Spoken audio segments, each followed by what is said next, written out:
Sam, the putter was hot today. A lot of good going on the greens. But overall, how would you kind of assess the round? Yeah, I felt like it was definitely the old kind of no pictures on the scorecard kind of day for me. Wasn't really thinking too much about it. I was just kind of just trying to focus on, the next shot. I felt like things were right there, so I didn't really lose a lot of confidence, even though I wasn't really hitting it great. So I kind of just was able to lean on my putter for sure today, and I know that's not really probably sustainable for four days, and I'd like to kind of, play 3 more good ones. So yeah, I mean, I'll get a good practice this afternoon and try and build on that. After the regular season, what did the last month or so look like for you as far as what you kind of did?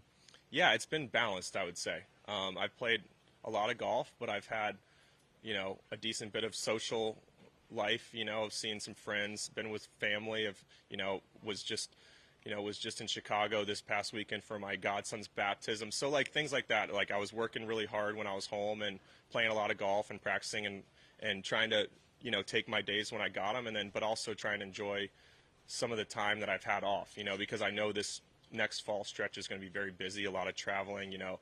I'm first alternate for Japan, so hopefully, we'll see how that goes. But it's going to be a lot of traveling, Cabo and Bermuda and Utah. And so I knew I wasn't going to have that much time, so I tried to enjoy, my routine and my days at home practicing, but also have a little bit of a life outside of golf. How do those times where you're away from the golf course, you get some time to yourself, how do those help you when you come back to competing? Yeah, I mean, I think people that know me know that, I'm not just a golfer. I like to enjoy my life, and I enjoy spending those times. Like even Napa, I had a terrible round on Friday, and my mom was there, my girlfriend was there, and my sister was there. So, being able to sometimes those end up being the best weekends that you have, even when you don't play great. So, yeah, I like to try and maintain a balance. I think it keeps me excited, doesn't make it feel so much like a job all the time.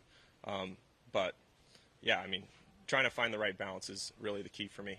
Do you focus on where you are in the FedExCup, or you just try to go out and play good golf the rest of this fall and see where the chips may fall? Yeah, I think the correct answer is let the chips fall where they may, and just focus on what you can control. I can't really control how other people play, and I just know it's really more process-oriented stuff. So, I mean, I'm very aware of where I'm at.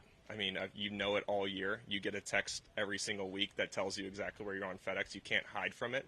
So, but it doesn't really dictate my schedule.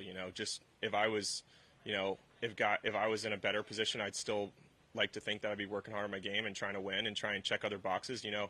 Right now, I'm trying to play for my status, but still trying to play for bigger goals too.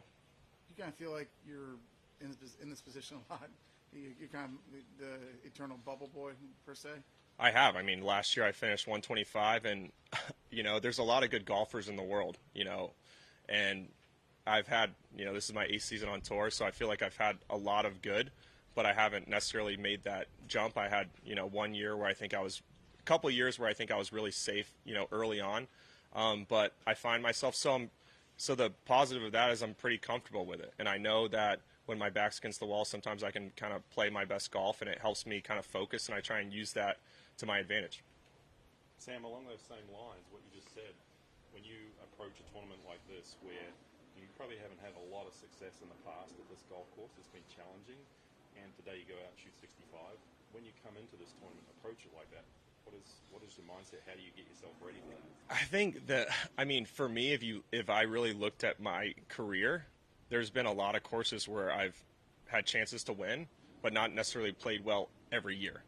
So I think it's a lot of times I feel like it's really indicative of my game and where I'm at, and I've always been kind of a little up and down. But when I show up here, there's no reason I don't feel like I can compete and contend and potentially win if I play well. So, I mean, I don't think there is, not to get too focused on that, and I know I haven't had a ton of success here, but I feel like it fits my game fine, and I feel like if I'm playing good golf, then I can play most places.